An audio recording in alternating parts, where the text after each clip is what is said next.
नमस्कार दोस्तों, और स्वागत है आपका हमारी इस ज्ञान यात्रा में। आज मैं आपसे एक ऐसा सवाल पूछना चाहता हूं जो शायद आप सार्वजनिक रूप से स्वीकार न करें, लेकिन मन ही मन आप भी सोचते होंगे। क्या जादू टोना सच में होता है? क्या किसी की बुरी नजर लगने से हमारा काम बिगड़ सकता है? क्या ताबीज और अंगूठियां हमारी किस्मत बदल सकती है? हम 21वीं सदी में जी रहे हैं। हमारे हाथ में सुपर कंप्यूटर यानी मोबाइल है। हम मंगल पर जाने की तैयारी कर रहे हैं, लेकिन आज भी हमारी गाड़ी के आगे नींबू मिर्च लटकती है। हमारे गले में किसी बाबा का दिया हुआ ताबीज होता है। हमारा बच्चा रोता है तो हम डॉक्टर से पहले नजर उतारने वाले बाबा को बुलाते हैं। हमारा बिजनेस नहीं चलता तो हमें लगता है किसी ने जादू कर दिया है। ये डर, ये अंधविश्वास हमारी जड़ों में कितना गहरा है ना? लेकिन क्या ये सच है या सिर्फ हमारे मन का वहम है? आज हम इस सवाल का जवाब गौतम बुद्ध से पूछेंगे। 2500 साल पहले जब भारत अंधविश्वास के घने कोहरे में डूबा हुआ था, तब गौतम बुद्ध ने तर्क और विवेक का दीपक जलाया था। आज हम जानेंगे कि बुद्ध ने ताबीज, टोना टोटका और कर्म कांडों के बारे में क्या कहा था। दोस्तों, ये वीडियो आपके कई भ्रमों को तोड़ सकता है। हो सकता है ये आपको थोड़ा असहज करे, लेकिन ये आपको आजाद भी कर देगा, डर से, वहम से और उन लोगों से जो आपके डर का फायदा उठाते हैं। इस वीडियो को अंत तक जरूर देखें, क्योंकि अंत में बुद्ध का वो अंतिम सूत्र है जो आपको किसी भी बाहरी शक्ति से ज्यादा शक्तिशाली बना देगा। अगर आप अंधविश्वास की बेड़ियों को तोड़ने के लिए तैयार हैं, तो वीडियो को अभी लाइक कर दीजिए और चलिए हकीकत का सामना करते हैं। एक समय की बात है, बुद्ध एक ऐसे गांव में पहुंचे जहां अज्ञान और अंधविश्वास का राज था। उस गांव के लोग मेहनत से ज्यादा टोटकों पर भरोसा करते थे। अगर बारिश नहीं होती तो वे यज्ञ में जानवरों की बलि देते। अगर कोई बीमार पड़ता तो वे वैद्य के पास जाने की बजाय झाड़ फूंक करवाते। अगर किसी के घर बेटा नहीं होता तो वे ढोंगी बाबाओं के चक्कर काटते। उस गांव का मुखिया एक तांत्रिक था जिसका नाम था काल भैरव। वो लोगों को डरा कर रखता था। वो कहता, तुम्हारे ऊपर शनि का प्रकोप है, तुम्हारे पितर नाराज है, तुम्हारे दुश्मन ने तुम पर काला जादू किया है। और फिर डर के मारे लोग उसे अपनी मेहनत की कमाई दे देते थे। जब बुद्ध उस गांव में पहुंचे तो लोगों ने उनसे भी यही सवाल पूछे, भगवान, मेरे खेत सूख रहे हैं, कौन सा टोटका करूं? मेरा बेटा मेरी बात नहीं मानता, उसे वश में करने का कोई मंत्र दीजिए। बुद्ध मुस्कुराए। उन्होंने लोगों से कहा, मैं तुम्हें मंत्र और टोटके नहीं, समझ देने आया हूं। यह सुनकर तांत्रिक काल भैरव को बहुत गुस्सा आया। उसे लगा कि यह सन्यासी उसका धंधा चौपट कर देगा। उसने भरी सभा में बुद्ध को चुनौती दी। काल भैरव ने चिल्लाकर कहा, ओ सन्यासी, तुम कर्म और ज्ञान की खोखली बातें करते हो। मैं तुम्हें अभी शक्ति का प्रदर्शन दिखाता हूं। मैं अपनी मंत्र शक्ति से इस सूखे पेड़ को हरा कर सकता हूं। सब लोग उस सूखे पेड़ की ओर देखने लगे। तांत्रिक ने आंखें बंद की, अजीब अजीब आवाजें निकाली और घंटों तक मंत्र पढ़ता रहा, लेकिन पेड़ पर एक पत्ती भी नहीं आई। तांत्रिक पसीने पसीने हो गया। तब बुद्ध ने शांत भाव से पूछा, मित्र, क्या मैं तुमसे 3 सवाल पूछ सकता हूं? तांत्रिक ने कहा, पूछो। बुद्ध ने पहला सवाल पूछा, अगर तुम खेत में बीज न डालो, पानी न दो और सिर्फ मंत्र पढ़ो तो क्या फसल उग जाएगी? सबने कहा, नहीं। बुद्ध ने दूसरा सवाल पूछा, अगर कोई बीमार है और वो दवा न खाए, सिर्फ ताबीज पहने तो क्या वो ठीक हो जाएगा? सबने कहा, नहीं। अब बुद्ध ने तीसरा और सबसे घातक सवाल पूछा, तो फिर जब तुम जानते हो कि प्रकृति के नियम कर्म से चलते हैं, मंत्रों से नहीं, तो तुम ये क्यों मानते हो कि तुम्हारी जिंदगी की बड़ी बड़ी समस्याएं सिर्फ किसी धागे या टोटके से हल हो जाएंगी? बुद्ध ने तांत्रिक की ओर देखकर कहा, अगर तुम्हारे मंत्रों में इतनी ही शक्ति है तो तुम खुद इतने क्रोधित और अशांत क्यों हो? जो व्यक्ति अपने मन को शांत नहीं कर सकता, वो दूसरों के जीवन में शांति कैसे लाएगा? दोस्तों, ये सवाल आज भी उतना ही सच है। जो बाबा आपको अमीर बनने का आशीर्वाद दे रहा है, वो खुद चंदे पर क्यों जी रहा है? जो ज्योतिषी आपका भविष्य बदलने का दावा कर रहा है, वो अपना भविष्य क्यों नहीं बदल लेता? क्या आपने कभी किसी ऐसे बाबा या तांत्रिक को देखा है जो सच में सुखी और समृद्ध हो, बिना दूसरों से कुछ लिए? कमेंट में हाँ या नहीं लिखें। अब आप मुझसे पूछेंगे, लेकिन कभी कभी तो टोटके काम कर जाते हैं। मैंने देखा है, बुद्ध ने इसका भी मनोवैज्ञानिक विश्लेषण किया है। बुद्ध ने कहा, ताबीज या टोटका काम नहीं करता, तुम्हारा विश्वास काम करता है।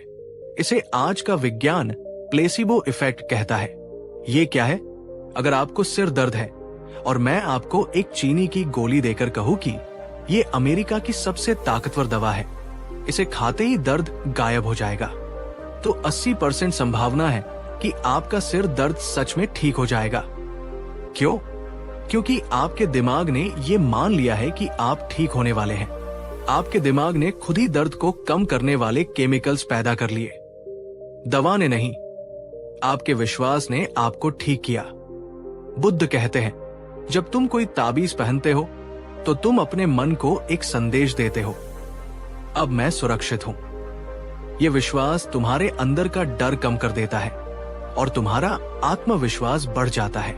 और जब आत्मविश्वास बढ़ता है तो तुम्हारे काम अपने आप अच्छे होने लगते हैं। सफलता ताबीज से नहीं, बढ़े हुए आत्मविश्वास से मिलती है। लेकिन ये एक खतरनाक खेल है, क्योंकि ये आपको बाहरी चीजों पर निर्भर बना देता है। जिस दिन ताबीज खो गया, आपका आत्मविश्वास भी खो जाएगा। बुद्ध कहते हैं, असली शक्ति किसी बाहरी पत्थर या धागे में नहीं है। असली शक्ति तुम्हारे अपने मन के भीतर है। उस शक्ति को जगाओ। बैसाखियों पर मत चलो। दोस्तों, ज्योतिष, वास्तु, नजर लगना, ये सब इसी मनोविज्ञान पर काम करते हैं। वे आपके मन में एक सुझाव डालते हैं, शनिवार को लोहा मत खरीदो, अशुभ होगा। अब अगर आप शनिवार को लोहा खरीदते हैं और संयोग से आपका कोई काम बिगड़ जाता है, तो आप कहेंगे, देखा, ज्योतिष सही था। आप उन 99 बार को भूल जाएंगे जब कुछ नहीं हुआ था। ये हमारा दिमाग है जो पैटर्न ढूंढता है। अंधविश्वास इसी का फायदा उठाता है। क्या आपके मन में भी कोई ऐसा अंधविश्वास है जिसे आप सच मानते हैं? जैसे बिल्ली का रास्ता काटना? कमेंट में बताएं। अब हम आते हैं बुद्ध के सबसे बड़े सिद्धांत पर, जो हर जादू टोने को खारिज कर देता है। वह है कर्म का नियम। बुद्ध ने कहा, यह ब्रह्मांड किसी भगवान की मर्जी से नहीं, बल्कि कर्म के अटल नियमों से चलता है। ये नियम क्या है? जैसा बोओगे वैसा काटोगे। अगर आप आम का बीज बोएंगे तो आम ही उगेगा, चाहे आप कितनी भी प्रार्थना कर ले कि नींबू उग जाए। अगर आप मेहनत और ईमानदारी का बीज बोएंगे तो आपको सफलता और सम्मान की फसल मिलेगी। अगर आप आलस्य, झूठ और नफरत का बीज बोएंगे तो आपको गरीबी और दुख की फसल मिलेगी। एक बार बुद्ध ने अपने शिष्यों से पूछा, अगर तुम एक भारी पत्थर को पानी में फेंक दो और फिर किनारे पर खड़े होकर हजारों लोग मिलकर प्रार्थना करें, मंत्र पढ़ें, यज्ञ करें कि हे पत्थर ऊपर आ जाओ, तैरने लगो, तो क्या वो पत्थर तैरेगा? शिष्यों ने कहा, नहीं भगवान, पत्थर का स्वभाव भारी है, वो डूबेगा ही।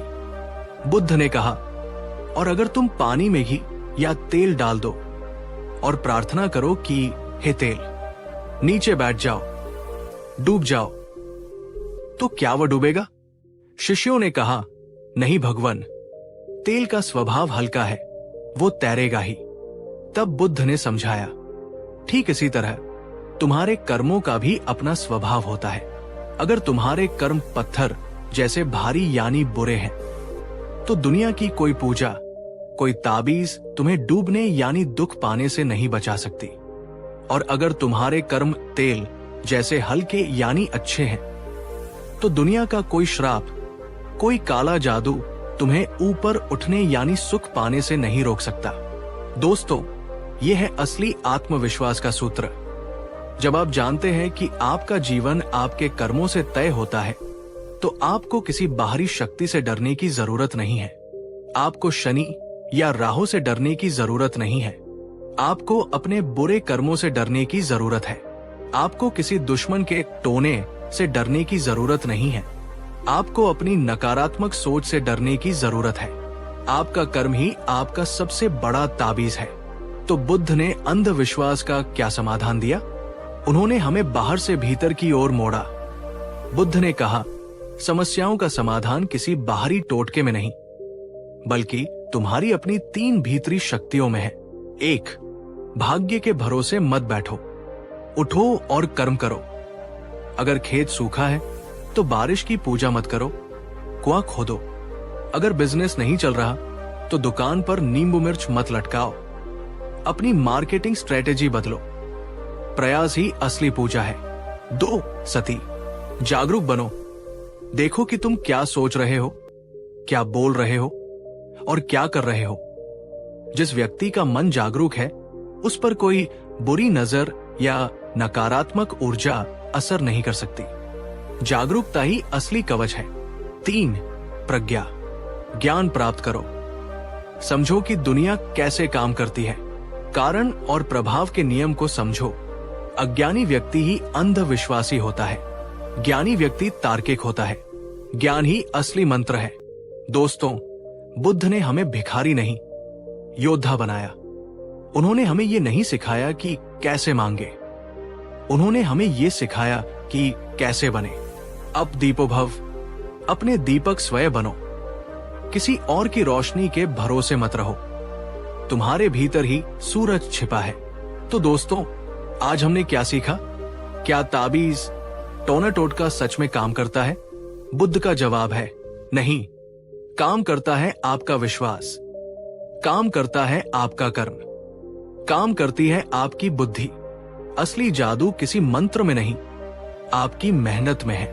असली शक्ति किसी ताबीज में नहीं, आपके आत्मविश्वास में है। असली सुरक्षा किसी धागे में नहीं, आपके अच्छे कर्मों में है। आज से चलिए एक संकल्प लेते हैं। हम अपनी जिंदगी का रिमोट कंट्रोल अपने हाथ में लेंगे। हम अपनी किस्मत के लेखक खुद बनेंगे। दोस्तों, ये वीडियो धर्म के खिलाफ नहीं था। ये धर्म के नाम पर फैले अंधविश्वास के खिलाफ था। उम्मीद है कि बुद्ध के इन तर्कों ने आपके मन के कई जाले साफ किए होंगे। क्या आप आज से अपनी सफलता और असफलता की 100% जिम्मेदारी खुद लेने को तैयार हैं? कमेंट बॉक्स में लिखें, मैं अपनी किस्मत खुद लिखूंगा। अगर इस वीडियो ने आपको निडर और शक्तिशाली महसूस कराया तो इसे लाइक करें। इस वीडियो को हर उस व्यक्ति के साथ शेयर करें जो अंधविश्वास या किसी डर में जी रहा है। आप किसी का जीवन बचा सकते हैं। सब्सक्राइब करें और हमारे इस तार्किक और वैज्ञानिक आध्यात्मिकता के सफर में भागीदार बने। तब तक के लिए जागो, सोचो और कर्म करो। नमो बुद्धाय। नमस्कार दोस्तों, और स्वागत है आपका अंधविश्वास पर हमारी इस गहरी चर्चा के दूसरे भाग में। आज मैं आपसे एक सवाल पूछता हूं। क्या आपने कभी अपनी कुंडली दिखाई है? क्या आप भी सुबह उठकर अपना राशिफल पढ़ते हैं? क्या आप मानते हैं कि शनि, मंगल और राहु जैसे ग्रह आपके जीवन पर अच्छा या बुरा प्रभाव डालते हैं? अगर आपका जवाब हाँ है, तो आप अकेले नहीं हैं। आज करोड़ों लोग अपना जीवन इन 9 ग्रहों के हिसाब से जीते हैं। मंगल भारी है, शादी नहीं होगी। शनि की 7.5 चल रही है, बिजनेस में नुकसान होगा। ये रत्न पहन लो, किस्मत चमक जाएगी। हम सितारों की चाल देखकर डरते हैं, खुश होते हैं और अपने फैसले बदलते हैं। एक तरह से हम सितारों के गुलाम बन गए हैं। लेकिन क्या ये सच है? क्या हमारा भविष्य सच में आसमान में घूम रहे कुछ पत्थरों यानी ग्रहों ने पहले से ही लिख दिया है, या फिर हमारी किस्मत का पेन हमारे अपने हाथ में है? आज हम जानेंगे कि गौतम बुद्ध ने ज्योतिष और भाग्य के बारे में क्या कहा था। बुद्ध का जवाब इतना तार्किक और इतना क्रांतिकारी है कि ये आपको हिलाकर रख देगा। ये वीडियो आपको ज्योतिषियों का दुश्मन बनाने के लिए नहीं है। ये आपको आत्मनिर्भर बनाने के लिए है। अगर आप अपनी जिंदगी का कंट्रोल अपने हाथ में लेना चाहते हैं तो इस वीडियो को अंत तक देखें। अगर आप सितारों का गुलाम नहीं बल्कि अपना मालिक बनना चाहते हैं तो वीडियो को लाइक करें। चलिए सच की पड़ताल करते हैं। बुद्ध के समय में कोसल देश के राजा थे प्रसेनजित। वे बुद्ध के बड़े प्रशंसक थे, लेकिन वे बहुत अंधविश्वासी भी थे। वे हर छोटे बड़े काम के लिए अपने राज ज्योतिषियों से सलाह लेते थे। एक दिन ज्योतिषियों ने राजा की कुंडली देखी और कहा, महाराज, अनर्थ हो गया। आपके ग्रह बहुत खराब चल रहे हैं। 7 दिन के अंदर आपकी मृत्यु निश्चित है। ये सुनते ही राजा डर के मारे कांपने लगा। ज्योतिषियों ने कहा, महाराज, एक ही उपाय है। आपको एक महायज्ञ करना होगा और 100 जानवरों की बलि देनी होगी, तभी ये संकट टल सकता है। राजा ने तुरंत तैयारी का आदेश दे दिया, लेकिन उसकी रानी मल्लिका, जो बुद्ध की शिष्या थी, बहुत बुद्धिमान थी। उसने राजा से कहा, स्वामी, आप इतने ज्ञानी होकर भी इन ढोंगियों की बातों में क्यों आ रहे हैं? आप एक बार तथागत यानी बुद्ध से सलाह क्यों नहीं लेते? राजा डरा हुआ था, लेकिन उसे रानी की बात सही लगी। वो तुरंत बुद्ध के पास गया और उनके चरणों में गिरकर रोने लगा। उसने कहा, भगवान, मुझे बचाइए। ज्योतिषियों ने कहा है कि मैं 7 दिन में मर जाऊंगा। क्या यह सच है? बुद्ध ने राजा को उठाया और शांत भाव से पूछा, राजन, क्या तुम मानते हो कि तुम अमर हो? राजा ने कहा, नहीं भगवान, जो जन्मा है वो मरेगा। बुद्ध ने पूछा, तो फिर आज मरो या 7 दिन बाद? इसमें इतना डरने की क्या बात है? बुद्ध ने आगे कहा, राजन, मुझे ये बताओ, क्या तुमने कोई ऐसा पाप किया है, किसी निर्दोष को सताया है या अपनी प्रजा के साथ अन्याय किया है? राजा ने कहा, नहीं भगवान, मैंने हमेशा धर्म का पालन करने की कोशिश की है। तब बुद्ध ने वो ऐतिहासिक बात कही जिसने ज्योतिष की नींव हिला दी। बुद्ध ने कहा, तो फिर तुम्हें किस बात का डर है? जिस व्यक्ति के कर्म अच्छे हैं उसे दुनिया के सारे ग्रह मिलकर भी नुकसान नहीं पहुंचा सकते, और जिसके कर्म बुरे हैं उसे दुनिया के सारे ज्योतिषी मिलकर भी नहीं बचा सकते। बुद्ध ने राजा को समझाया, राजन, तुम्हारे सिर पर मंडराने वाली असली विपत्ति ये ग्रह नहीं, बल्कि तुम्हारा डर और अज्ञान है। और इन ज्योतिषियों ने तुम्हारे डर को अपना व्यापार बना लिया है। निर्दोष जानवरों की बलि देने से पुण्य नहीं, पाप मिलेगा। बुद्ध ने कहा, जाओ, अगले 7 दिन डरो मत। अपनी प्रजा की सेवा करो, ध्यान करो और मन को शांत रखो। अगर मृत्यु आनी भी होगी तो तुम उसे एक वीर की तरह स्वीकार करना, कायर की तरह नहीं। राजा को हिम्मत मिली, उसने यज्ञ रुकवा दिया। 7 दिन बीत गए, 8वां दिन आया। राजा जिंदा था। वो दौड़कर बुद्ध के पास गया और हमेशा के लिए उनका शिष्य बन गया। क्या आप भी अपनी कुंडली देखकर डर जाते हैं? क्या आपको लगता है कि बुद्ध की ये बात सही है कि अच्छे कर्म हर ग्रह दोष से बड़े हैं? कमेंट में लिखें, कर्म ही भाग्य है। अब आप सोचेंगे, लेकिन ज्योतिष कई बार सही भी तो होता है। बुद्ध ने इसका भी विश्लेषण किया था।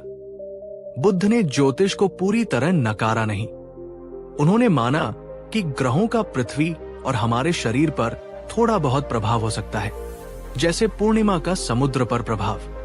लेकिन बुद्ध ने कहा कि यह प्रभाव सिर्फ 1% है, बाकी 99% तुम्हारे कर्म, विचार और संकल्प है।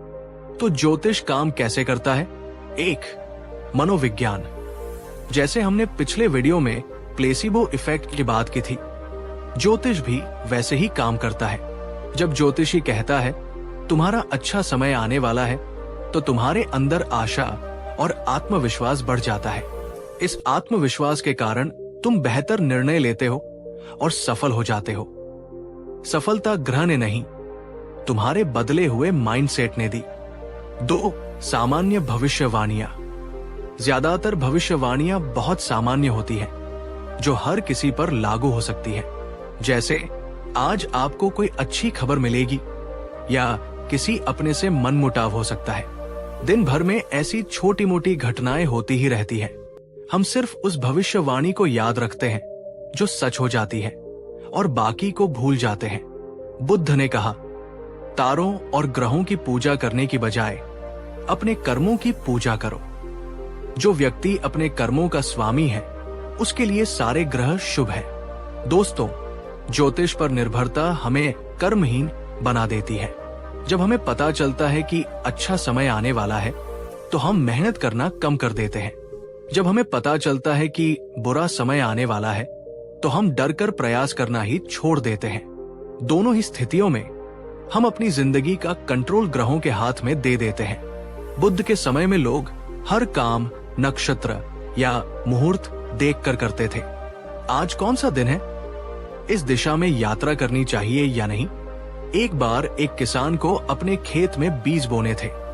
वो बुद्ध के पास आया और बोला, भगवान कृपया बताइए कि बीज बोने के लिए सबसे शुभ नक्षत्र कौन सा है। बुद्ध ने कहा, मूर्ख, जब तुम्हारे पास बीज हो, खेत तैयार हो और बारिश होने वाली हो, वही सबसे शुभ नक्षत्र है। अगर तुम तारों का इंतजार करते रहोगे तो अवसर हाथ से निकल जाएगा। बुद्ध ने एक बहुत ही प्रसिद्ध गाथा कही, नक्षत्त पतिमानेन्त अत्थो बाल उपच्चगा। इसका अर्थ है, जो मूर्ख व्यक्ति सिर्फ नक्षत्रों का इंतजार करता रहता है, सफलता और समृद्धि उसे छोड़कर चली जाती है। सफलता तो उसी को मिलती है जो अवसर को पहचान कर तुरंत कर्म करता है। दोस्तों, ये कितनी बड़ी सीख है। अवसर ही असली ज्योतिष है। अगर आपको एक अच्छी नौकरी का ऑफर मिला है तो ये मत सोचिए कि बुधवार है या शनिवार। उसे स्वीकार कीजिए। कर्म करने के लिए हर पल शुभ है और आलस्य करने के लिए हर पल अशुभ है।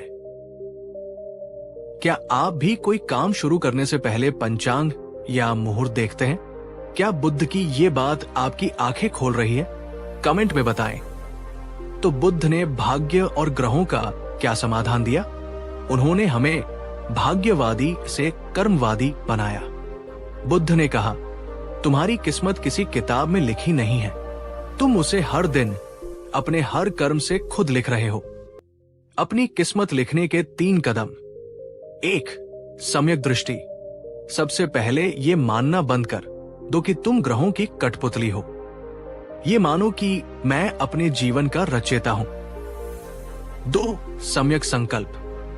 अपने जीवन का एक लक्ष्य बनाओ। तुम्हें क्या चाहिए उसे स्पष्ट रूप से लिखो।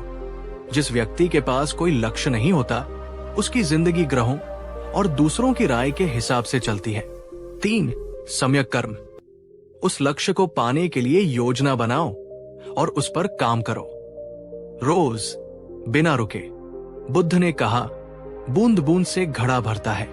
रोज किया गया छोटा छोटा प्रयास ही एक दिन बड़ी सफलता बनता है। दोस्तों, जब आप इस रास्ते पर चलते हैं तो आपको किसी ज्योतिषी से पूछने की जरूरत नहीं पड़ती कि मेरा भविष्य क्या है। आपको पता होता है कि मेरा भविष्य वही होगा जो मैं आज बना रहा हूं। यह है असली आत्मविश्वास। तो दोस्तों, आज का सार क्या है? 1. ग्रह नहीं, कर्म आपकी जिंदगी आपके कर्मों से चलती है, ग्रहों की चाल से नहीं। 2. आत्मनिर्भर बने, अपनी शक्ति को पहचाने, किसी बाहरी शक्ति पर निर्भर न रहे। 3. अवसर को पकड़े, शुभ मुहूर्त का इंतजार न करें, हर पल शुभ है। 4. अपनी किस्मत खुद लिखे, आप भिखारी नहीं, अपनी दुनिया के बादशाह हैं। बुद्ध का अंतिम संदेश। वो व्यक्ति जो आत्म विजयी है, जो अनुशासित है और जो अपने कर्मों पर नियंत्रण रखता है, उसे न तो देवता हरा सकते हैं, न गंधर्व, न मार और न ही ब्रह्मा। उसकी जीत को कोई हार में नहीं बदल सकता। आइए हम भी ऐसे ही आत्म विजयी बने। दोस्तों, ये वीडियो किसी की आस्था को चोट पहुंचाने के लिए नहीं था। ये आपको डर से आजाद करने और कर्म करने के लिए प्रेरित करने का एक प्रयास था। क्या आप आज से अपनी कुंडली को अपनी अलमारी में बंद करके अपनी मेहनत पर भरोसा करने का संकल्प लेते हैं? कमेंट में लिखें, मैं अपना भाग्य खुद बनाऊंगा। नमस्कार दोस्तों, और स्वागत है आपका अंधविश्वास पर हमारी इस गहरी चर्चा के तीसरे भाग में। आज मैं आपसे कुछ सवाल पूछता हूं और आप मन ही मन ईमानदारी से जवाब दीजिएगा। अगर आप किसी जरूरी काम से जा रहे हैं और एक काली बिल्ली आपका रास्ता काट जाए, तो क्या आपके मन में एक सेकंड के लिए भी कोई बुरा ख्याल आता है? अगर घर से निकलते समय कोई छींक दे, तो क्या आप थोड़ी देर के लिए रुक जाते हैं? क्या आप मानते हैं कि मंगलवार और शनिवार को बाल नहीं कटवाने चाहिए? अगर आपका जवाब हाँ है, तो आप अकेले नहीं हैं। हम चाहे कितने भी पढ़े लिखे क्यों न हो, 21वीं सदी में क्यों न जी रहे हों, ये छोटे छोटे अंधविश्वास हमारे अवचेतन मन में गहरे बसे हुए हैं। हम इन्हें पुरखों की बातें कहकर टाल देते हैं, लेकिन इन पर यकीन भी करते हैं। लेकिन क्या कभी आपने सोचा है कि इन बातों में कोई तर्क है? क्या सच में एक बेचारी बिल्ली में इतनी ताकत है कि वह आपके लाखों के सौदे को बिगाड़ सके? क्या आपकी छींक ब्रह्मांड की घटनाओं को बदल सकती है? आज हम जानेंगे कि गौतम बुद्ध ने इन शगुन अपशगुन के बारे में क्या कहा था। बुद्ध का जवाब इतना वैज्ञानिक और इतना तार्किक है कि ये आपके मन के सारे जाले साफ कर देगा।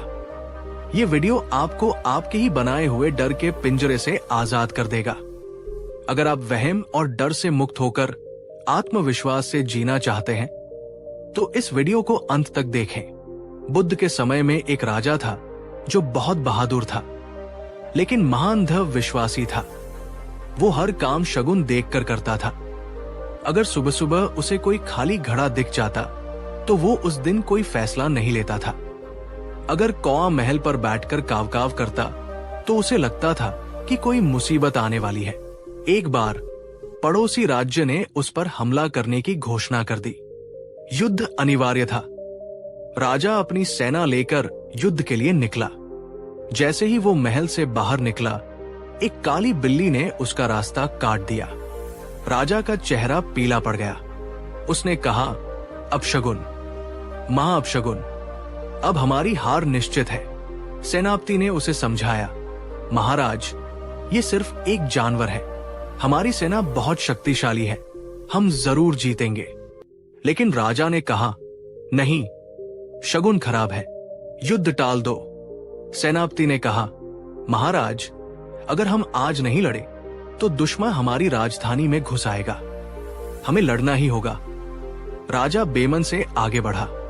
थोड़ी दूर जाने पर किसी सैनिक को छींक आ गई। राजा का डर और बढ़ गया। देखो, एक और अपशगुन। उसका आत्मविश्वास पूरी तरह टूट चुका था। वो युद्ध के मैदान में गया, लेकिन उसका दिल कांप रहा था। वो मन से पहले ही हार चुका था, और नतीजा वही हुआ। उसकी सेना बुरी तरह हार गई। राजा जान बचाकर भागा और सीधा गौतम बुद्ध के आश्रम में पहुंचा। वो रोते हुए बुद्ध से बोला, भगवान, मैं बर्बाद हो गया। बुरे शगुनों ने मुझे हरा दिया। एक बिल्ली और एक छींक ने मेरा सब कुछ छीन लिया। बुद्ध ने शांति से उसकी बात सुनी। फिर उन्होंने पूछा, राजन, क्या उस बिल्ली ने तुम्हारी तलवार तोड़ी थी? राजा ने कहा, नहीं। क्या उस छींक ने तुम्हारे सैनिकों को मारा था? राजा ने कहा, नहीं। तो फिर तुम्हें किसने हराया, बिल्ली ने या तुम्हारे अपने वहम ने? बुद्ध ने समझाया, राजन, बिल्ली तो बस अपना रास्ता जा रही थी। छींक तो बस एक शारीरिक क्रिया थी। ये घटनाएं तटस्थ थी। तुमने अपने मन में उन्हें अपशगुन का अर्थ दिया और डर गए। तुम्हारे डर ने तुम्हारे आत्मविश्वास को खत्म कर दिया, और आत्मविश्वास के बिना दुनिया की सबसे बड़ी सेना भी हार जाती है। तुम्हें शगुन ने नहीं, तुम्हारे अंधविश्वास ने हराया है। दोस्तों, ये कितनी बड़ी बात है। घटनाएं बुरी नहीं होती, हम उन्हें जो लेबल देते हैं वो बुरा होता है। बिल्ली का रास्ता काटना सिर्फ एक घटना है, जैसे किसी कुत्ते का या इंसान का रास्ता काटना, लेकिन हमने उसे अपशगुन का लेबल दे दिया है, और हमारा यही विश्वास हमारे डर को सच साबित कर देता है।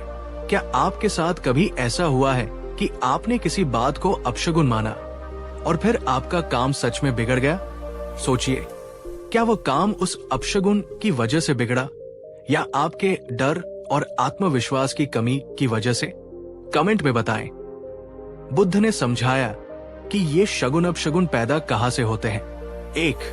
अज्ञान। जब हमें किसी घटना के पीछे का वैज्ञानिक कारण नहीं पता होता तो हम उसे किसी दैवीय या राक्षसी शक्ति से जोड़ देते हैं। पुराने जमाने में लोगों को नहीं पता था कि छींक क्यों आती है, तो उन्हें लगा कि शायद कोई आत्मा शरीर से बाहर निकल रही है, इसलिए रुक जाना चाहिए। आज हमें पता है कि ये एक एलर्जिक रिएक्शन है। 2. संयोग।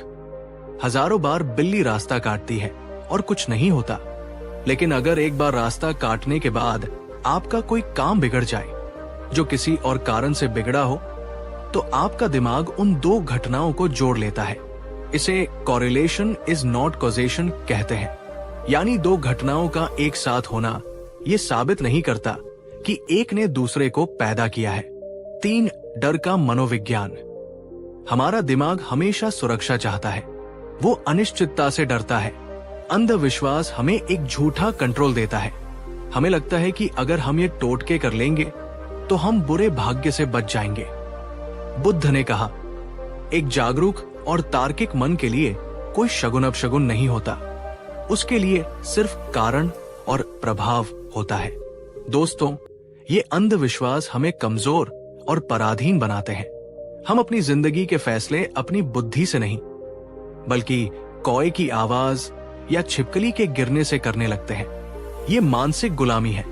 बुद्ध के समय में मंगल यानी शुभ और अमंगल यानी अशुभ का बहुत बोलबाला था। लोग पूछते थे, भगवान, असली मंगल क्या है? बुद्ध ने इसके जवाब में एक पूरा सूत्र दिया, जिसे मंगल सूत्र कहते हैं। ये बुद्ध की सबसे क्रांतिकारी शिक्षाओं में से एक है।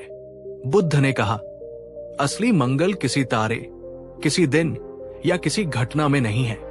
असली मंगल तुम्हारे कर्मों में है।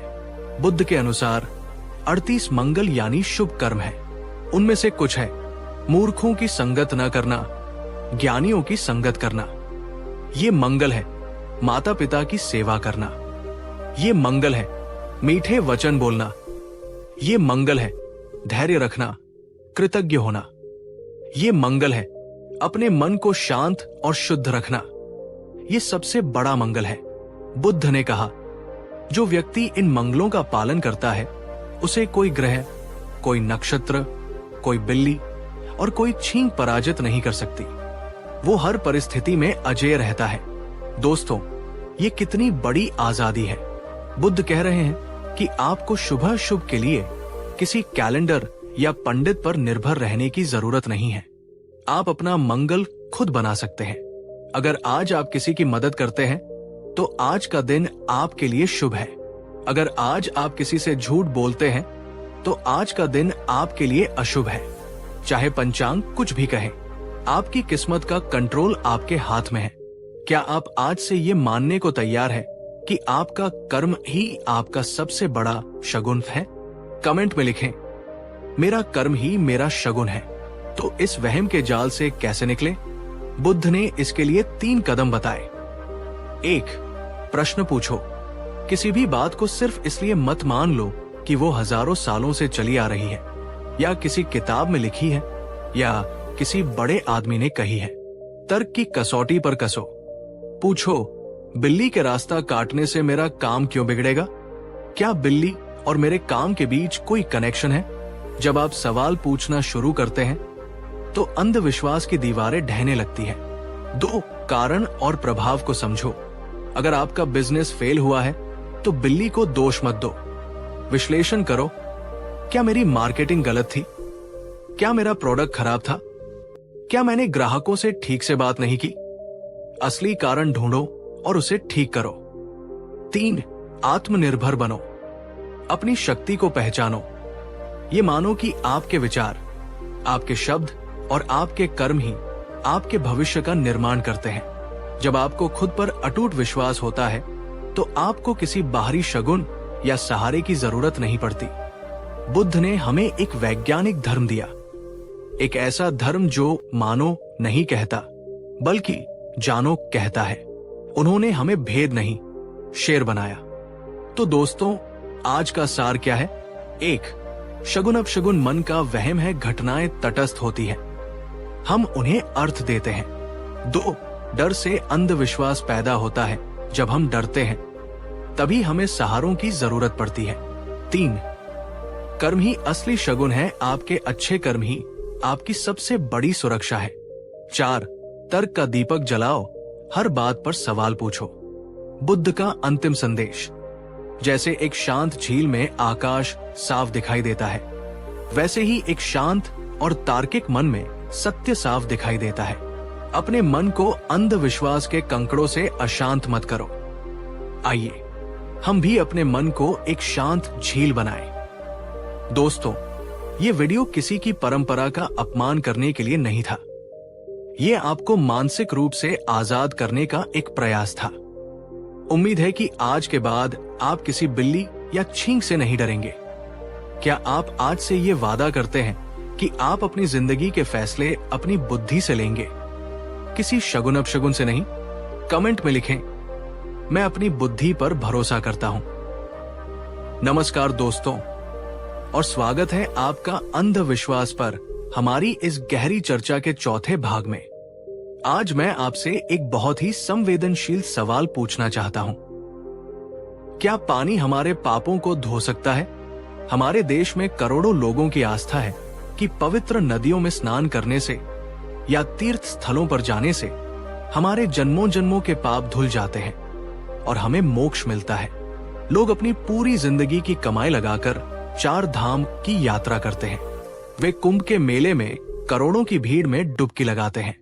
क्यों? पाप धोने के लिए। लेकिन दोस्तों, क्या आपने कभी सोचा है, अगर पानी से ही पाप धुलते तो मछलियां तो सबसे ज्यादा पवित्र होती। वे तो 24 घंटे पानी में ही रहती हैं। अगर तीर्थ जाने से ही मोक्ष मिलता तो वहां रहने वाले सभी लोग संत होते।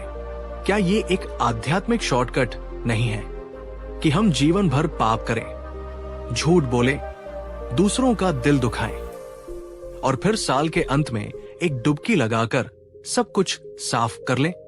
आज हम जानेंगे कि गौतम बुद्ध ने इस आस्था पर क्या कहा था। बुद्ध का जवाब इतना तार्किक और इतना सीधा है कि ये हमारी कई धारणाओं को तोड़ देगा। ये वीडियो किसी की आस्था का अपमान करने के लिए नहीं है, ये आस्था के सही अर्थ को समझने के लिए है।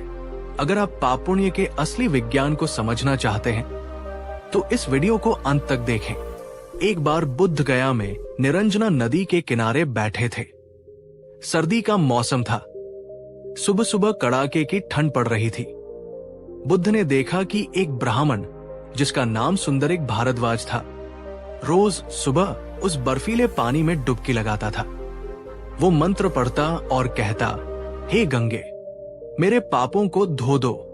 बुद्ध कई दिनों तक उसे देखते रहे। एक दिन बुद्ध उस ब्राह्मण के पास गए। ब्राह्मण ने बुद्ध को देखा, जो सिर्फ एक पतली चादर ओढ़े थे। ब्राह्मण ने पूछा, हे श्रमण, तुम्हें ठंड नहीं लगती? बुद्ध ने मुस्कुराकर कहा, ब्राह्मण, जिसे अपने भीतर की आग यानी क्रोध, घृणा जला रही हो, उसे बाहर की ठंड क्या लगेगी? फिर बुद्ध ने पूछा, तुम रोज इस ठंडे पानी में क्या करते हो? ब्राह्मण ने गर्व से कहा, मैं स्नान करके अपने पाप धोता हूं। ये पवित्र नदी है, ये मोक्ष देती है। तब बुद्ध ने वो सवाल पूछा जिसने उस ब्राह्मण की आत्मा को झकझोर दिया। बुद्ध ने कहा, अगर पानी सच में तुम्हारे पापों को धो सकता तो ये तुम्हारे अच्छे कर्मों यानी पुण्य को क्यों नहीं धोएगा? अगर पानी गंदगी यानी पाप को साफ करता है तो उसे अच्छाई यानी पुण्य और गंदगी यानी पाप में फर्क कैसे पता चलता है?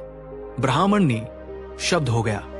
बुद्ध ने आगे समझाया, ब्राह्मण, मछलियां, कछुए, मगरमच्छ, ये सब तो दिन रात इसी पानी में रहते हैं, तो क्या वे तुमसे ज्यादा पुण्यात्मा हैं? और जो कसाई, चोर और हत्यारे इसी नदी के किनारे रहते हैं और रोज इसमें नहाते हैं, क्या वे भी स्वर्ग जाएंगे? बुद्ध ने कहा, अगर नदियां स्वर्ग दे सकती तो सारे नाविक और मछुआरे सीधे स्वर्ग जाते। सच्चाई ये है कि ये नदी तुम्हारे शरीर का मैल तो धो सकती है, लेकिन तुम्हारे मन का मैल नहीं धो सकती। ब्राह्मण ने हाथ जोड़कर पूछा, तो फिर भगवान मन का मैल कैसे धुलेगा? असली तीर्थ कहाँ है? तब बुद्ध ने उसे असली तीर्थ का रास्ता दिखाया। क्या आपने कभी सोचा है कि अगर गंगा में नहाने से पाप धुलते तो आज हमारा देश भ्रष्टाचार मुक्त क्यों नहीं है? क्या बुद्ध का तर्क आपको सोचने पर मजबूर करता है? कमेंट में बताएं। इस बात को समझने के लिए हमें पहले ये समझना होगा कि बुद्ध की नजर में पाप क्या है। पाप कोई लिस्ट नहीं है कि ये करो, ये मत करो। बुद्ध ने कहा, कोई भी ऐसा कर्म जो तुम्हें या किसी और को पीड़ा दे वो पाप है। पाप का स्रोत बाहर नहीं, तुम्हारे मन में है। वो है लोभ, द्वेष और मोह। जब तुम लोभ में चोरी करते हो वो पाप है। जब तुम द्वेष में किसी को गाली देते हो वो पाप है। जब तुम मोह यानी अज्ञान में अंधविश्वास करते हो वो भी पाप है। बुद्ध ने कहा, पाप कोई गंदगी नहीं है जो पानी से धुल जाए। पाप एक ऊर्जा है, एक कर्म बीज है। तुमने जो बीज बोया है उसका फल तो तुम्हें भोगना ही पड़ेगा। उसे कोई नदी धो नहीं सकती। दोस्तों, ये कर्म का विज्ञान है। अगर आप आग में हाथ डालेंगे तो वो जलेगा ही। आप बाद में कितनी भी पूजा कर लें, जलने का दर्द तो सहना ही पड़ेगा। हाँ, दवा यानी अच्छा कर्म लगाने से घाव जल्दी भर सकता है, लेकिन निशान यानी कर्म का फल तो रहेगा। तीर्थ यात्राएं और स्नान हमें एक मानसिक सांत्वना देते हैं। हमें लगता है कि हमने कुछ कर लिया है और हम अपने अपराध बोध से मुक्त हो जाते हैं, लेकिन ये एक अस्थायी राहत है। जैसे ही हम वापस अपनी पुरानी जिंदगी में लौटते हैं, हम फिर वही गलतियां, वही पाप करने लगते हैं। चक्र चलता रहता है। तो ब्राह्मण ने बुद्ध से पूछा, भगवान, अगर ये बाहरी नदियां मेरे पाप नहीं धो सकती तो असली गंगा, असली यमुना कहाँ है? बुद्ध ने मुस्कुराकर कहा, ब्राह्मण, असली तीर्थ तुम्हारे भीतर ही है। बुद्ध ने 7 भीतरी नदियों का वर्णन किया जिनमें स्नान करने से सारे पाप धुल जाते हैं। 1. श्रद्धा की नदी, अंधविश्वास नहीं बल्कि खुद पर और सत्य पर विश्वास, ये पहली डुबकी है। 2. शील की नदी, झूठ, हिंसा, चोरी, इन सब से दूर रहना, ये दूसरी डुबकी है जो तुम्हें साफ करती है। 3. लज्जा की नदी, पाप करने में शर्म महसूस करना, ये तुम्हें गलत काम करने से रोकता है। 4. भय की नदी, बुरे कर्मों के फल से डरना, ये भी तुम्हें सही रास्ते पर रखता है। 5. ज्ञान की नदी, किताबें पढ़ना, गुरुओं को सुनना, सत्य को जानना, ये तुम्हारे अज्ञान को धोता है। 6. त्याग की नदी, लालच और मोह को छोड़ना, ये तुम्हें हल्का करता है। 7. प्रज्ञा की नदी, ध्यान के द्वारा अपने मन को देखना और समझना, ये अंतिम और सबसे गहरी डुबकी है जो तुम्हें मुक्त कर देती है। बुद्ध ने कहा, ब्राह्मण, इन 7 नदियों में स्नान करो। ये स्नान तुम्हें बाहर से नहीं, भीतर से पवित्र कर देगा। इसके बाद तुम्हें किसी बाहरी गंगा में जाने की जरूरत नहीं पड़ेगी। दोस्तों, ये कितना सुंदर और शक्तिशाली विचार है। बुद्ध कह रहे हैं कि असली तीर्थ यात्रा किलोमीटरों में नहीं, आपके अपने चरित्र के विकास में है। असली कुंभ आपके भीतर लगता है जब आपके अच्छे विचार मिलते हैं। क्या आप आज से इन भीतरी नदियों में स्नान करने का संकल्प लेते हैं? क्या आप मानेंगे कि अच्छा इंसान बनना ही सबसे बड़ी तीर्थ यात्रा है? कमेंट में लिखें, मेरा मन ही मेरा तीर्थ है। बुद्ध की बातों ने उस ब्राह्मण की आत्मा को जगा दिया। उसे समझ आ गया कि वो सालों से सिर्फ पानी में डुबकी लगा रहा था, धर्म में नहीं। उसने उसी दिन से बाहरी कर्मकांड छोड़ दिए। अगले दिन सुबह जब लोग नदी में स्नान कर रहे थे तो उन्होंने देखा कि ब्राह्मण नदी के किनारे बैठा एक भूखे बच्चे को अपना भोजन खिला रहा है। एक कांपते हुए बूढ़े आदमी को उसने अपनी शॉल ओढ़ा दी। लोगों ने पूछा, ब्राह्मण देव, आज आप स्नान नहीं करेंगे? ब्राह्मण ने मुस्कुराकर कहा, आज मैंने असली गंगा में स्नान कर लिया है। उसकी आंखों में एक नई चमक थी जो हजारों डुबकियां लगाकर भी उसे कभी नहीं मिली थी। वो कर्म से करुणा तक पहुंच गया था। दोस्तों, धर्म का लक्ष्य हमें पवित्र बनाना है, और पवित्रता सिर्फ शरीर की नहीं होती। मन की पवित्रता, वचन की पवित्रता और कर्म की पवित्रता, यही असली धर्म है। किसी का आंसू पोंछना, किसी भूखे को रोटी खिलाना, ये किसी भी तीर्थ से बड़ा पुण्य है। तो दोस्तों, आज का सार क्या है? 1. पानी पाप नहीं धो सकता, पाप एक कर्म है, कोई मिट्टी नहीं, उसका फल भोगना ही पड़ता है। 2. असली तीर्थ भीतर है, अपने चरित्र को सुधारना ही सबसे बड़ी तीर्थ यात्रा है। 3. सेवा ही सबसे बड़ा स्नान है। जब आप किसी की मदद करते हैं तो आपके मन का मैल अपने आप धुल जाता है। बुद्ध का अंतिम संदेश, दूसरों के पापुण्य की चिंता मत करो। ये मत देखो कि कौन गंगा नहा रहा है और कौन नहीं। तुम बस अपने मन की गंगा को साफ रखो। अगर तुम्हारा मन पवित्र है तो तुम जहां खड़े हो वही काशी है, वही मक्का है। आइए हम भी अपने भीतर के तीर्थ को खोजें। दोस्तों, ये अंधविश्वास पर हमारी श्रृंखला का एक और महत्वपूर्ण पड़ाव था। उम्मीद है कि बुद्ध के इन तर्कों ने आपको एक नई और गहरी समझ दी होगी। क्या आप आज से ये मानते हैं कि मानवता की सेवा ही सबसे बड़ा धर्म और सबसे पवित्र स्नान है? अगर हाँ, तो कमेंट में सेवा परमो धर्म लिखें। अपने कर्मों को पवित्र बनाएं, वही असली गंगा है। नमो बुद्धाय। नमस्कार दोस्तों, और स्वागत है आपका अंधविश्वास पर हमारी इस चर्चा के 5वें भाग में। आज हम एक ऐसे विषय पर बात करने जा रहे हैं जो शायद आपको बहुत बेचैन कर सकता है। ये विषय है बलि प्रथा, एक ऐसा रिवाज जो धर्म की आड़ में हजारों सालों से चल रहा है। हम सोचते हैं कि देवी देवताओं को प्रसन्न करने के लिए, अपने पापों का प्रायश्चित करने के लिए, या किसी मनोकामना को पूरा करने के लिए अगर हम किसी बेजुबान जानवर की बलि दे देंगे तो हमारी प्रार्थना स्वीकार हो जाएगी। हम उस जानवर की चीखों को अनसुना कर देते हैं। हम उसके खून से अपने हाथ रंग लेते हैं और इसे धर्म का नाम देते हैं। लेकिन दोस्तों, एक पल के लिए रुककर सोचिए, क्या वो ईश्वर जिसे हम दया का सागर कहते हैं, वो इतना निर्दयी हो सकता है कि अपने ही बनाए एक जीव की हत्या से खुश हो? क्या कोई माँ अपने एक बच्चे को मारकर दूसरे बच्चे को आशीर्वाद दे सकती है? क्या हिंसा कभी भी शांति का मार्ग हो सकती है? आज हम जानेंगे कि गौतम बुद्ध ने इस क्रूर और अमानवीय प्रथा के बारे में क्या कहा था। बुद्ध का जवाब इतना शक्तिशाली और इतना तार्किक है कि ये आपके रोंगटे खड़े कर देगा। ये वीडियो किसी की धार्मिक भावनाओं को आहत करने के लिए नहीं है। ये धर्म के नाम पर हो रही अधर्म की बात को सामने रखने के लिए है।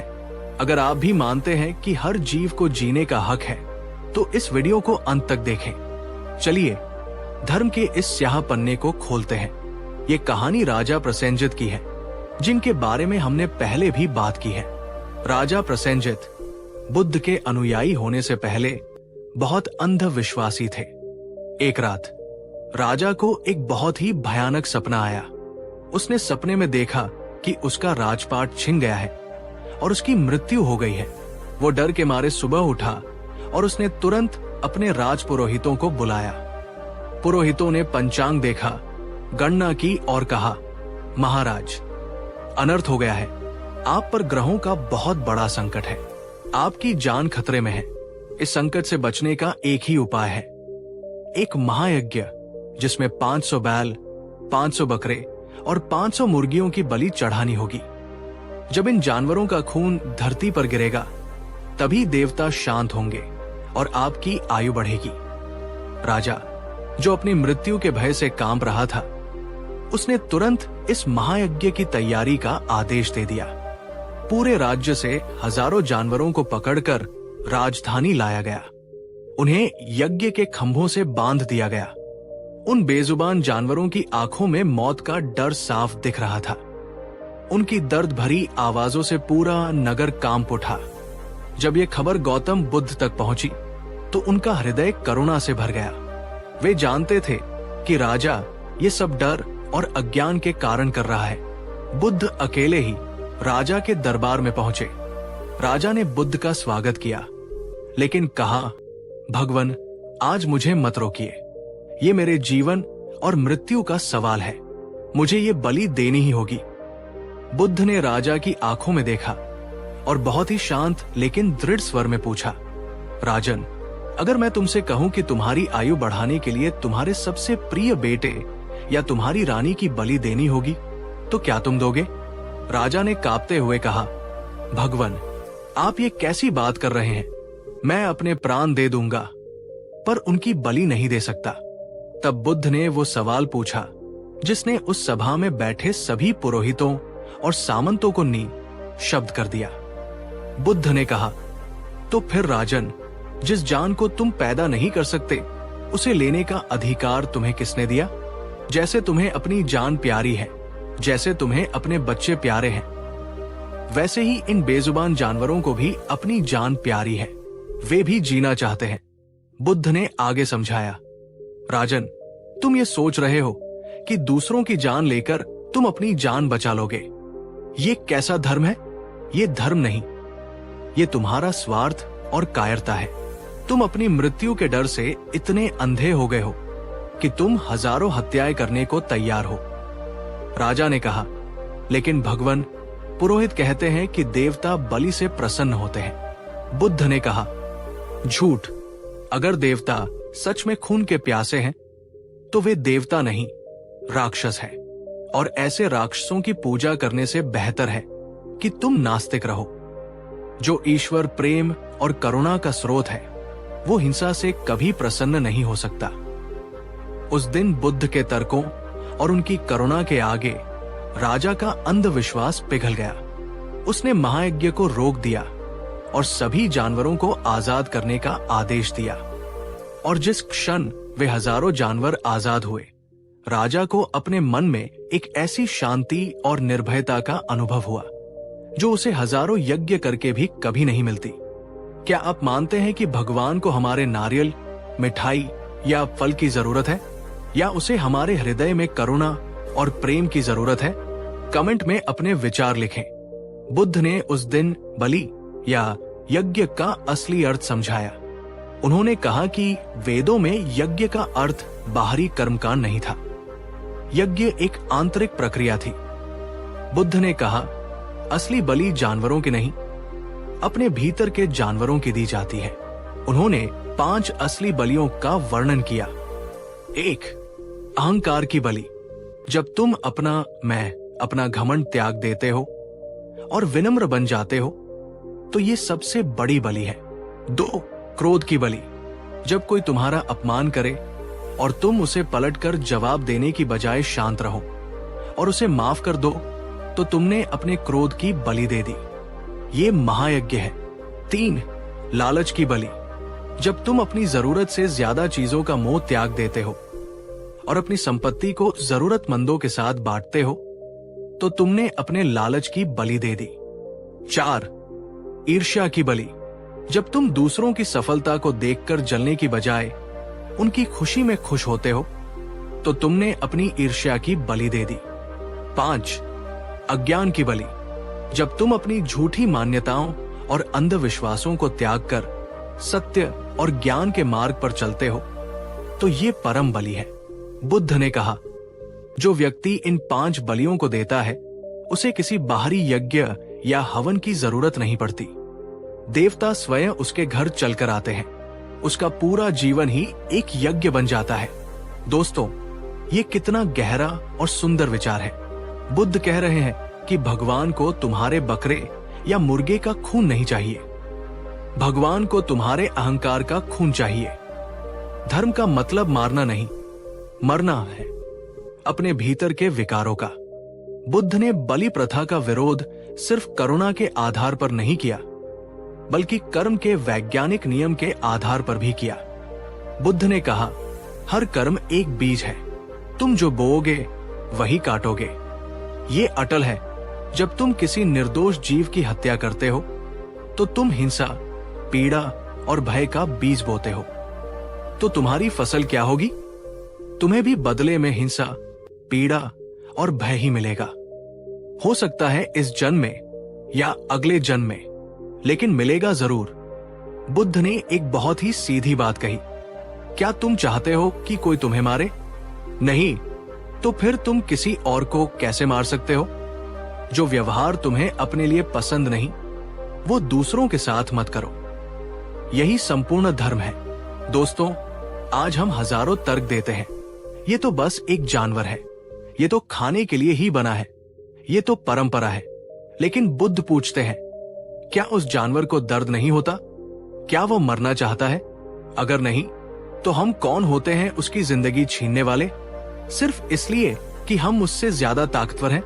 तो फिर जंगल के शेर और इंसान में क्या फर्क रह गया? मानसिक शांति और आध्यात्मिक उन्नति का पहला कदम ही अहिंसा है। जिस व्यक्ति का हृदय हिंसक है, वो चाहे दिन रात ध्यान करे, उसे कभी सच्ची शांति नहीं मिल सकती, क्योंकि उसके अवचेतन मन में उन मूक जीवों की चीखें गूंजती रहेंगी।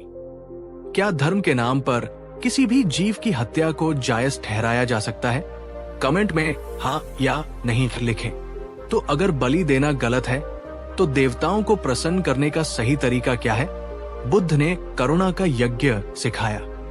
बुद्ध ने कहा, असली यज्ञ आग जलाना नहीं है, असली यज्ञ है 1. माता पिता की सेवा की आग जलाओ, वो सबसे बड़ा यज्ञ है। 2.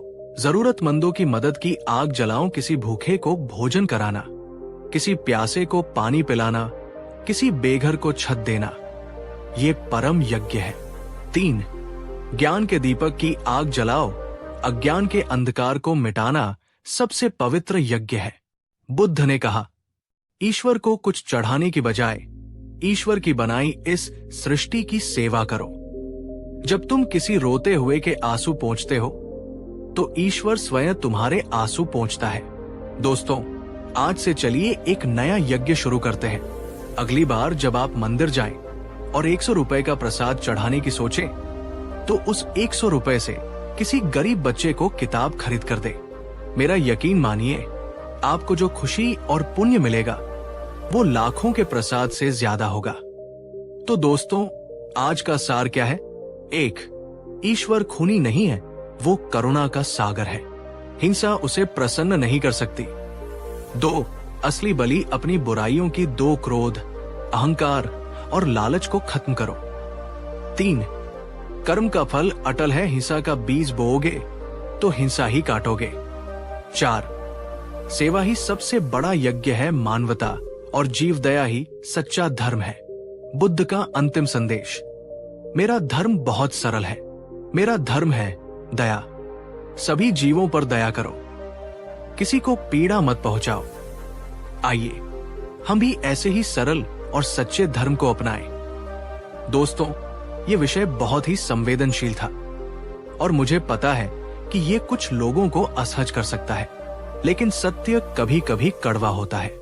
क्या आप आज से ये वादा करते हैं कि आप किसी भी जीव को, चाहे वो इंसान हो या जानवर, जानबूझकर कोई पीड़ा नहीं पहुंचाएंगे? अगर हाँ, तो कमेंट में लिखें, मैं अहिंसा का पालन करूंगा। नमस्कार दोस्तों, और स्वागत है आपका अंधविश्वास पर हमारी इस चर्चा के 6ठे भाग में। आज हम उस अंधविश्वास पर बात करने जा रहे हैं जो हमारे देश के इतिहास का सबसे कलंकित अध्याय है। ये एक ऐसा जहर है जिसने हजारों सालों तक हमारे समाज को खोखला किया है। ये है जातिवाद और छुआछूत।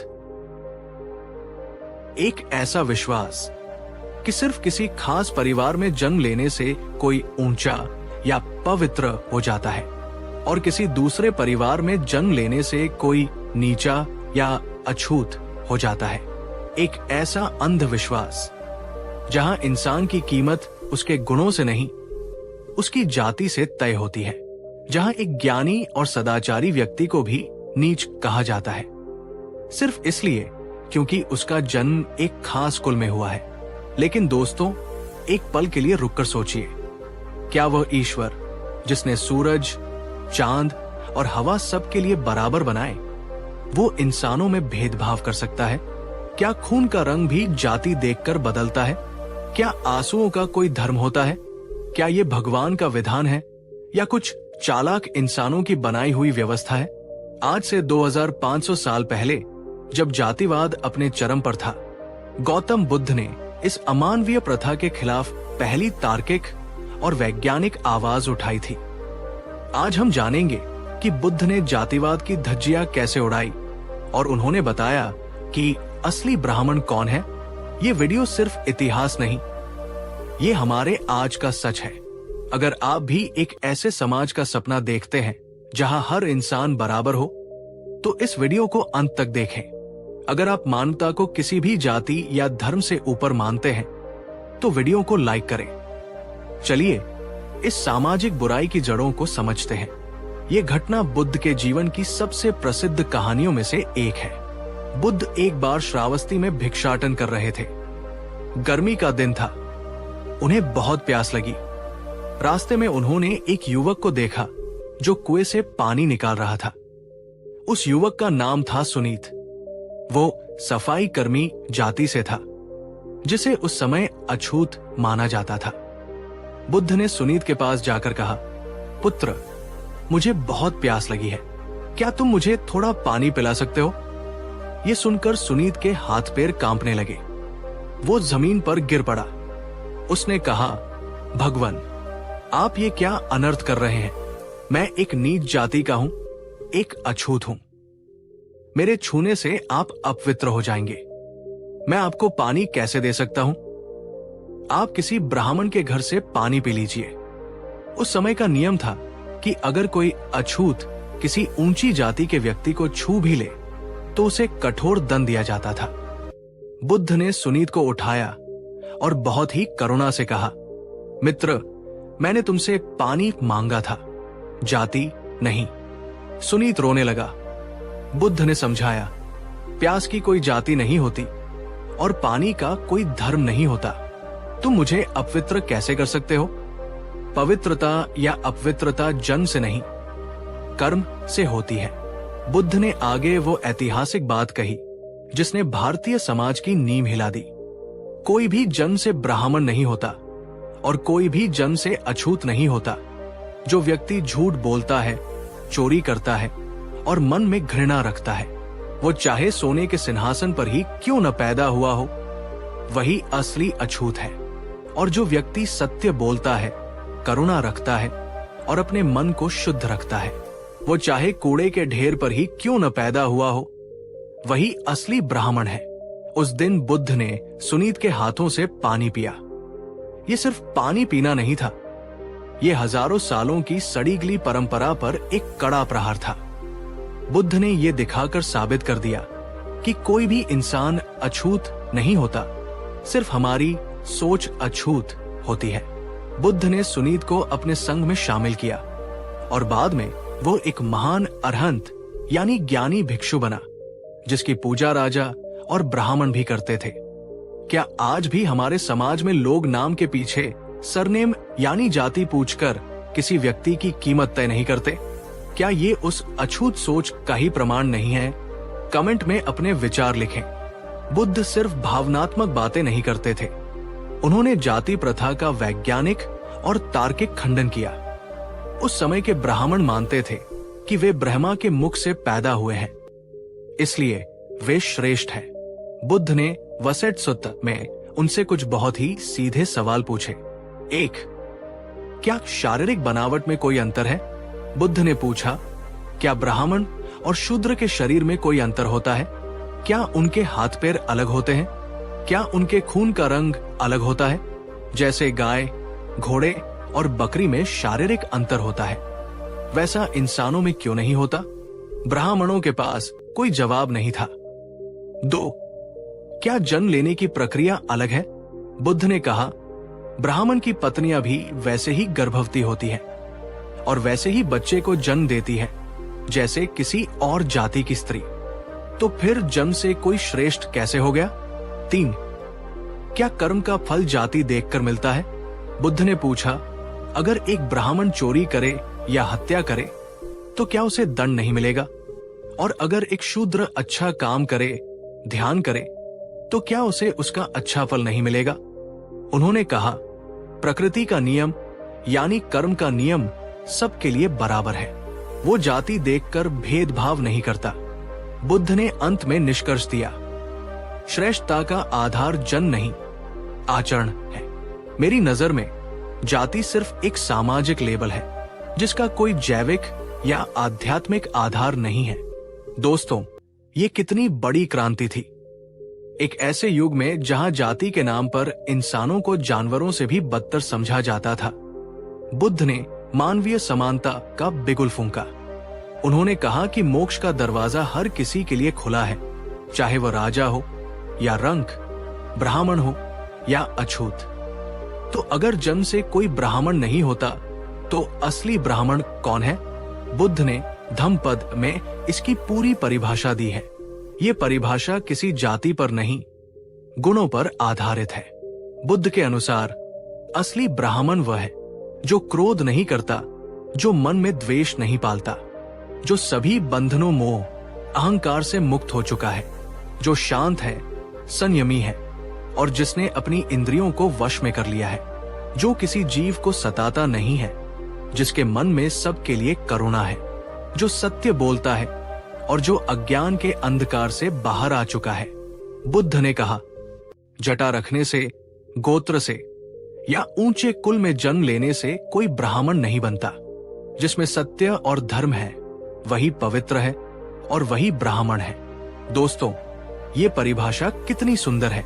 इस परिभाषा के अनुसार हो सकता है कि मंदिर में पूजा करने वाला पुजारी ब्राह्मण न हो, और हो सकता है कि सड़क साफ करने वाला व्यक्ति असली ब्राह्मण हो, अगर उसका मन साफ है और वो अपना काम ईमानदारी से कर रहा है। बुद्ध ने हमें सिखाया कि किसी व्यक्ति का सम्मान उसके कपड़ों या सरनेम से नहीं, उसके चरित्र से करो। आपके लिए असली ऊंचा इंसान कौन है? 1, जो अमीर और ऊंची जाति का हो। 2, जो गरीब लेकिन ईमानदार और दयालु हो। कमेंट में अपना जवाब लिखें। बुद्ध ने सिर्फ उपदेश नहीं दिया, उन्होंने उसे अपने जीवन में उतारा। वे भिक्षा मांगते समय कभी किसी के घर की जाति नहीं पूछते थे। उनके लिए राजा का महल और एक गरीब की झोपड़ी बराबर थी। एक बार बुद्ध एक लोहार चुंद के घर भोजन करने गए। लोहार को उस समय नीची जाति का माना जाता था। चुंद ने बड़े प्रेम से बुद्ध के लिए भोजन बनाया। दुर्भाग्य से वो भोजन थोड़ा खराब था। वो भोजन खाने के बाद बुद्ध गंभीर रूप से बीमार पड़ गए। जब बुद्ध मृत्यु शैया पर थे तो उनके शिष्य आनंद को लगा कि लोग चुंद को दोष देंगे कि उसी के कारण बुद्ध की मृत्यु हुई। लेकिन बुद्ध ने आनंद को बुलाया और कहा, आनंद, जाकर चुंद से कहना कि वो दुखी न हो, वो बहुत भाग्यशाली है। तथागत को जीवन में 2 भोजन सबसे ज्यादा पुण्य देने वाले लगे। एक वह जो ज्ञान प्राप्ति से पहले सुजाता ने खिलाया था, और दूसरा ये अंतिम भोजन जो चुंद ने खिलाया है। सोचिए, अपनी मृत्यु का दोष भी बुद्ध ने उस नीची जाति के व्यक्ति पर नहीं आने दिया। उन्होंने उसके प्रेम और उसकी भक्ति का सम्मान किया। ये थी बुद्ध की महानता, ये थी उनकी समता की भावना। आज भी जब हम शादी के लिए अपनी जाति का लड़का या लड़की ढूंढते हैं, या जब हम किसी खास जाति के व्यक्ति को शक की नजर से देखते हैं, तो हमें याद करना चाहिए कि बुद्ध ने इस खोखले भेदभाव को 2500 साल पहले ही नकार दिया था। तो दोस्तों, आज का सार क्या है? 1, कोई जन्म से श्रेष्ठ नहीं है, श्रेष्ठता कर्मों से आती है, कुल से नहीं। 2, ईश्वर भेदभाव नहीं करता, ये इंसानों का बनाया हुआ जहर है।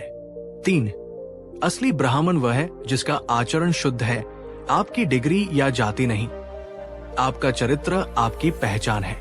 4, मानवता ही सबसे बड़ी जाति है, हर इंसान का सम्मान करो, क्योंकि हर किसी के भीतर वही परमात्मा का अंश है। बुद्ध का अंतिम संदेश, जैसे अलग अलग नदियां समुद्र में मिलकर अपना नाम और अपनी पहचान खो देती है और सिर्फ सागर बन जाती है, वैसे ही मेरे संग में आकर हर वर्ण यानी जाति का व्यक्ति अपनी पुरानी पहचान खो देता है और सिर्फ भिक्षु यानी साधक बन जाता है। आइए हम भी जात पात की इन छोटी छोटी नदियों से बाहर निकलकर मानवता के महासागर में मिल जाएं।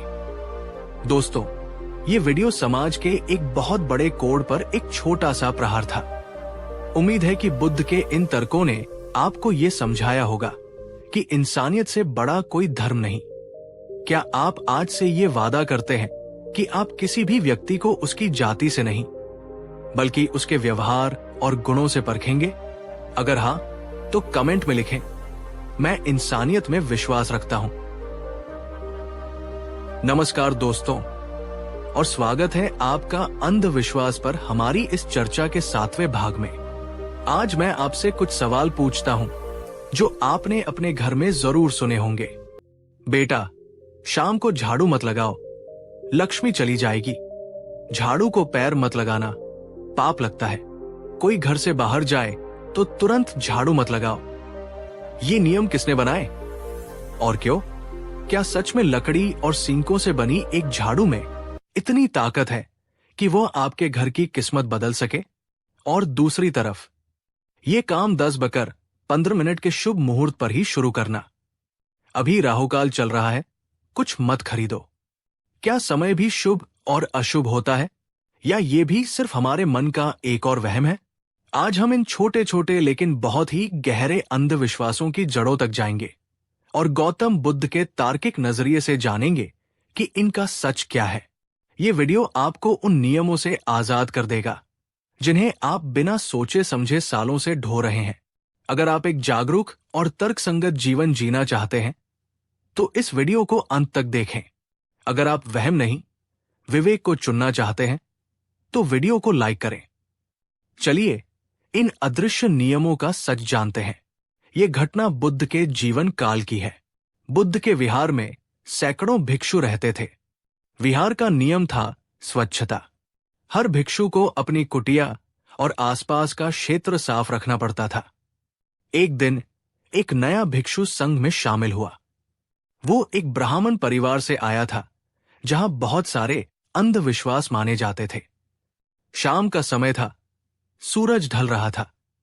उस नए भिक्षु ने देखा कि बुद्ध के एक वरिष्ठ शिष्य सुदत्त अपनी कुटिया के बाहर झाड़ू लगा रहे हैं। ये देखकर वो नया भिक्षु दौड़कर सुदत्त के पास गया और उनका हाथ पकड़ लिया। उसने कहा, भंते, आप ये क्या अनर्थ कर रहे हैं? सूर्यास्त के बाद झाड़ू लगाना अशुभ होता है। इससे घर की लक्ष्मी चली जाती है और दरिद्रता आती है। सुदत्त मुस्कुराए। उन्होंने झाड़ू लगाना नहीं छोड़ा।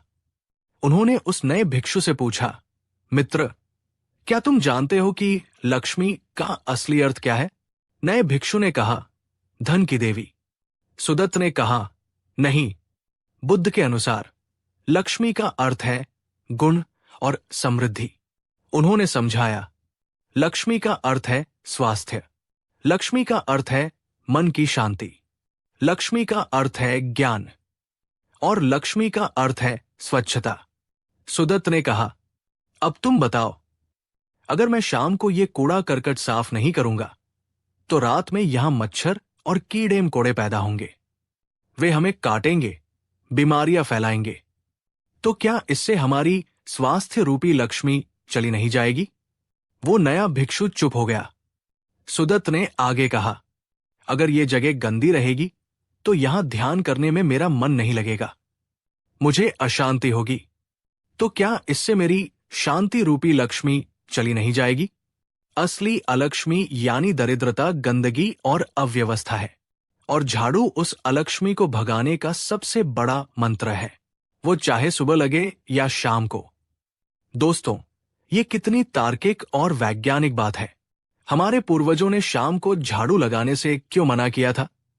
क्योंकि पुराने जमाने में बिजली नहीं होती थी। अंधेरे में झाड़ू लगाने से कोई कीमती चीज जैसे सोने की बाली या सिक्का भी कूड़े के साथ बाहर जा सकती थी। ये एक व्यावहारिक सलाह थी, लेकिन धीरे धीरे हमने इसके पीछे के तर्क को भुला दिया और इसे अंधविश्वास बना दिया। बुद्ध हमें यही सिखाते हैं, किसी भी नियम को आंख मूंद कर मत मानो, उसके पीछे का क्यों पूछो। क्या आपके घर में भी शाम को झाड़ू नहीं लगाई जाती? इस वीडियो के बाद क्या आप अपने बड़ों को इसका असली वैज्ञानिक कारण समझाएंगे? कमेंट में बताएं। अब आते हैं दूसरे बड़े अंधविश्वास पर, शुभ मुहूर्त। इस घड़ी में ये करो, उस घड़ी में ये मत करो। राहुकाल चल रहा है, यात्रा मत करो। बुद्ध ने इस धारणा का भी पूरी तरह से खंडन किया। एक बार एक व्यक्ति बुद्ध के पास आया और बोला, भगवन, मुझे एक लंबी यात्रा पर जाना है। कृपया बताइए कि निकलने के लिए सबसे शुभ मुहूर्त कौन सा है।